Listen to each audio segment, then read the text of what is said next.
These are our notes for 2.6. We're going to look at the quadratic formula. Here are our objectives. First, we're going to use the quadratic formula to solve equations, and then we're going to classify roots using the discriminant. So we've been solving quadratic equations throughout this chapter. We started by graphing, making tables, factoring, using square roots, and completing the square. So now we have yet another method to solve a quadratic equation in standard form. Here's the formula, which we may have seen before. X equals negative b plus or minus the square root of b squared minus 4ac all over 2a. Any quadratic equation that we have can be solved using the quadratic formula.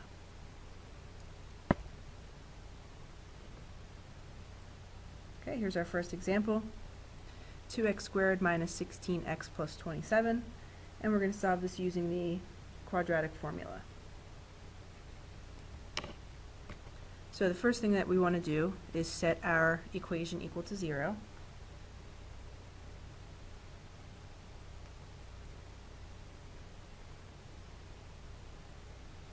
Here's our quadratic formula. Notice we have A, B, and C color coordinated. So what we're going to do is take those values and put them into the formula.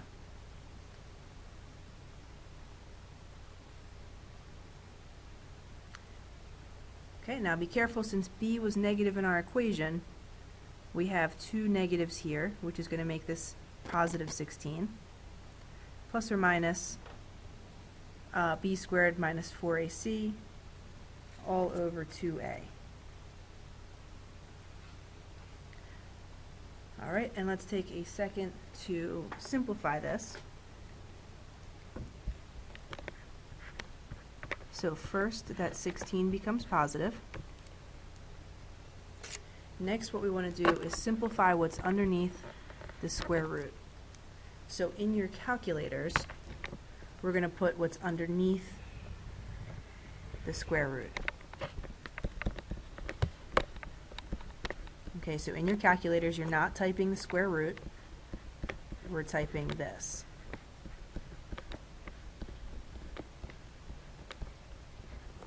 Okay, and type that in, see what we get.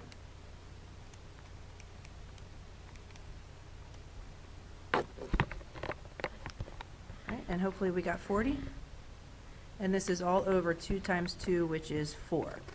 Now make sure when you draw your fraction line, it goes over the 16 and the square root of 40 are all over top of the line here. Alright, so our next step, we need to simplify the square root of 40. So x equals 16 plus or minus. 40 is 4 times 10. And we know the square root of 4 is 2. So we have this all over 4. And our next step, we want to take out the GCF from the numerator. And the greatest common factor between 16 and 2 square root 10 is 2. And what's left is 8 plus or minus the square root of 10. And this is still all over 4. Now, since we've taken out the GCF, we can simplify this to here. And our final answer is 8 plus or minus the square root of 10 all over 2. This is our final answer. We cannot simplify the 2 and the 8 because the 8 is in a relationship with the square root of 10. So you cannot split that up. Okay? The only way that you can simplify the denominator is with the GCF from the top. Okay, once we take out the GCF, there's no more simplifying.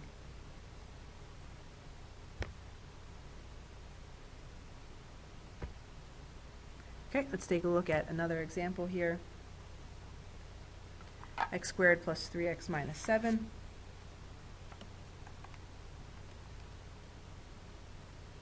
First thing that we want to do, set it equal to 0.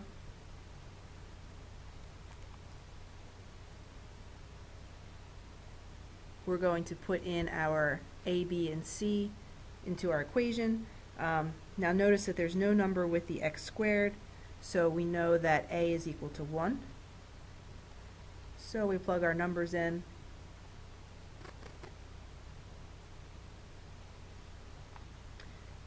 And begin to simplify. So x equals -3 plus or minus. Again, we're going to put this underneath part into our calculator. So we're going to do 3 squared minus 4 times 1 times -7. Just take a second, put that in your calculator.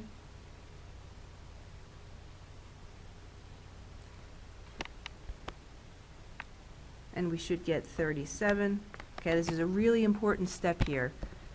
Really, really, really important that you can put this into your calculator and get the correct answer. Alright, so we have -3 plus or minus the square root of 37 all over 2. Alright, now 37 is a prime number, so no factors other than 1 and 37, so we cannot simplify this anymore. Here are the two answers. Okay, now remember, we're finding the zeros of this quadratic equation. So these are, remember, zeros, roots, x-intercepts. Okay, so these are the x-intercepts where our graph here, where this parabola intersect.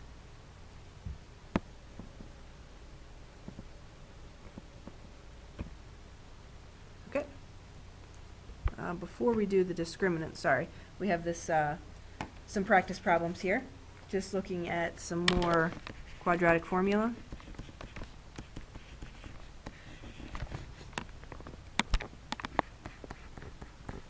Okay, so f of x equals x squared minus 8x plus 10.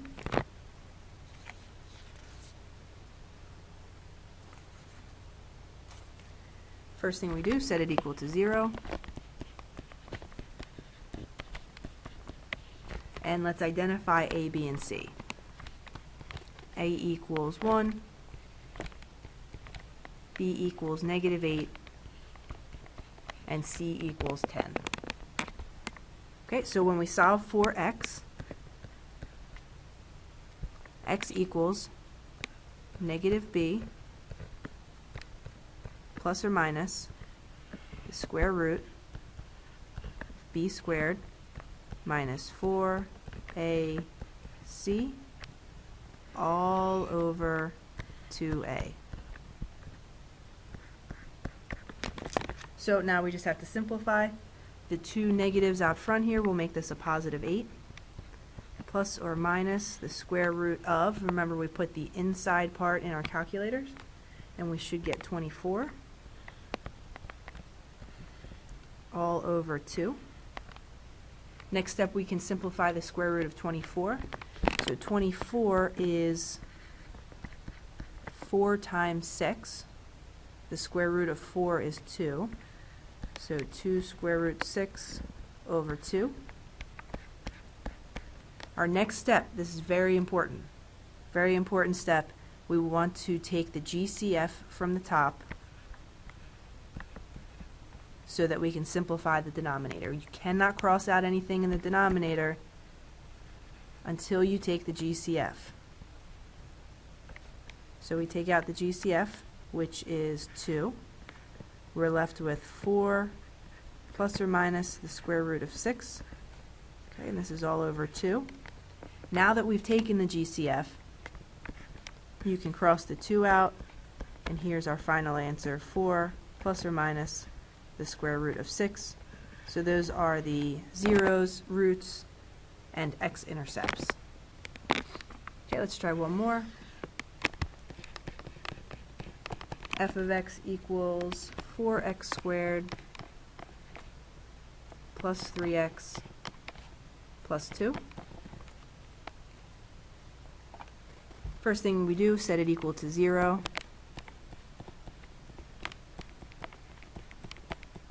Okay, remember we're setting this equal to 0.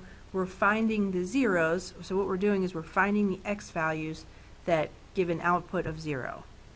All right, which if we look at the graph, remember those are the x-intercepts. Okay, the values of x that give a 0 for the y. All right, so let's see. A is 4, B is 3, C is 2. So we're going to go ahead and put those into our equation. So x equals the opposite of b, so negative b, plus or minus the square root b squared minus 4ac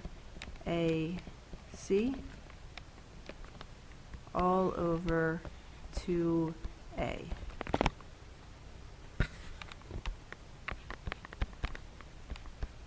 All right, negative 3 plus or minus the square root of, we put this underneath part here into our calculators, and we should get negative 23 all over 8. Okay, now 23 is a prime number, so it has no factors other than 1 and 23, but we can take the negative 1 out of the square root. Remember, the square root of negative 1 is I, so we can write this as negative 3 plus or minus I square root 23 over 8. No GCF in the numerator, so we can't simplify anything. There's our final answer. All right, for our next part, a new vocab word, discriminant. All right, the discriminant is this piece underneath the square root. This is the part that we've been putting in our calculator. Okay, it does not include the square root. It's just the numbers underneath. B squared minus 4ac. And what this discriminant tells you, it allows you to classify your roots. Okay, so it tells you about the x-intercepts of where your parabola crosses, if it crosses the x-axis. Okay, here are the 3 possibilities that we've looked at with our graphs. So the graph can have 2 real solutions. We see them right here, 2 real x-intercepts. When the graph has 2 real x-intercepts, our discriminant is positive. The b squared minus 4ac is greater than 0. Okay. If the parabola sits on the x-axis, it only has one solution, one real solution, then the discriminant, b squared minus 4ac, is equal to 0. If the parabola does not cross the x-axis, there's no x-intercepts, then the discriminant is less than 0, and we say there's 2 distinct non-real complex solutions. All right, we can just say 2 imaginary roots.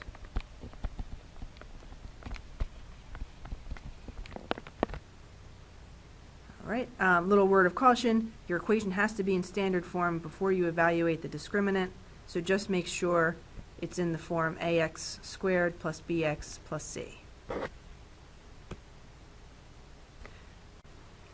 Okay, let's take a look at an example. We're going to find the type and number of solutions for the equation. So we're not actually going to find what the solutions are, we're just going to describe them. All right, so the first thing, we need to write this in standard form. Remember, our discriminant is b squared minus 4ac. So we're going to go plug in b, a, and c. And we can put this in our calculator, and we should get 0. Now, since our discriminant is equal to 0, we go back to our table and we see that the equation has one distinct real solution. And what this means graphically, if we took our x squared minus 12x plus 36 and set it equal to the y1 in our calculator, This is what our graph would look like, and we can see there's one solution.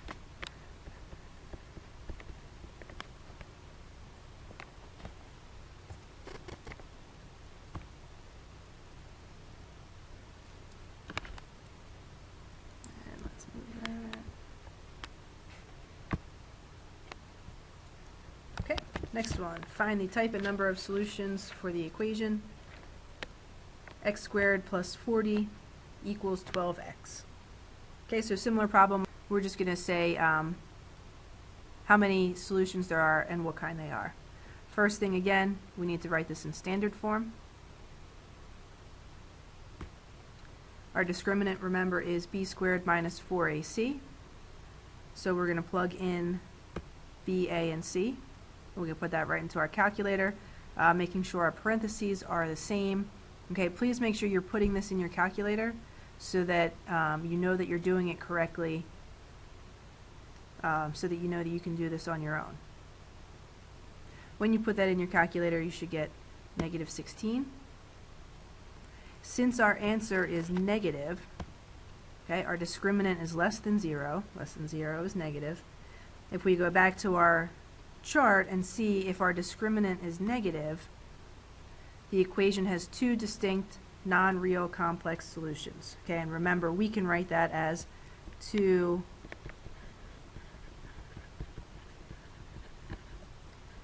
imaginary solutions.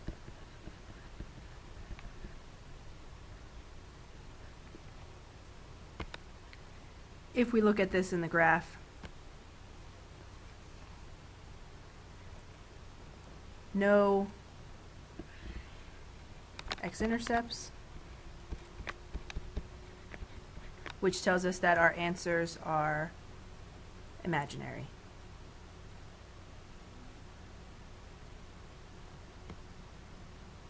Okay, next one. So again, we're going to go ahead and write that in standard form. Plug in our b squared minus 4ac. When we put that in the calculator, we should get 24. Since our discriminant is positive, go back to our table, the positive answer tells us the equation has two distinct real roots. What that means graphically, two x-intercepts.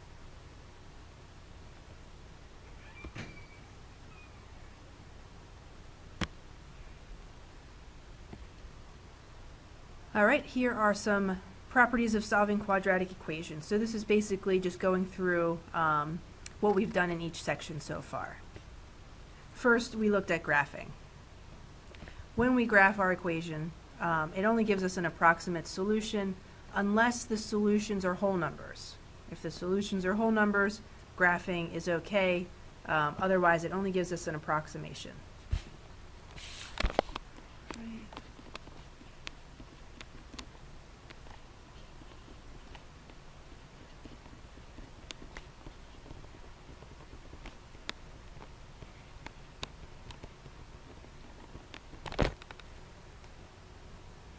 Next, we looked at factoring. We can factor quadratic equations to get our solutions, but not all quadratic equations are factorable. Okay, so we can use this only if the equation is factorable. All right, next we did square roots. Square roots were good when the variable side of the equation is a perfect square. Okay, so this is the variable side of the equation. If that's written as a perfect square, square roots are a good way to solve our problem. Okay, our last two methods, we did completing the square. When can you complete the square? When a is equal to 1 and b is an even number. All right, so these were, you know, kind of the easier solutions that we had. Okay, so if a is not 1 and b is even, we saw that on the harder worksheet, problems get a little more complicated. All right, if the equation is set up this way, completing the square is a good way to solve the equation. All right, then the last way that we did today, quadratic formula. quadratic formula always works. You can always use the quadratic formula when we have it in standard form, ax squared plus bx plus c equals 0. Okay, if the numbers are large or complicated, the expression does not factor easily, you can use quadratic formula. You can always use the quadratic formula. It's very good. We need to memorize it. Great way to solve problems. All right. No matter which method that you use, the solution to the problem is going to be the same. The method that you choose will not change the answer.